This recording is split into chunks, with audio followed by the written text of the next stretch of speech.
పావని గారు. ఆ పాపారావు గారు. తినే మా ఆవిడ, మీకు పరిచయం చేద్దామని తీసుకొచ్చాను. బాగున్నారా అండి?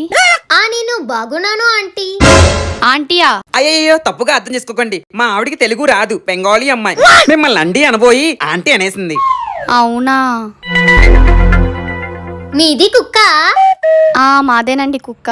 నాది మా భర్తగాడికి చాలా సార్లు చెప్పింది, మనము కూడా ఒక కుక్కని ఉంచుకుందాము అని. నీ దుంపదగా, అది ఉంచుకుందాం కాదు, పెంచుకుందాం. మీది కుక్క అన్నము తినడము అయినట్టుంది, వెళ్ళి దాన్ని మూతి నాకండి. నన్నే మూతి నాకమంటావే?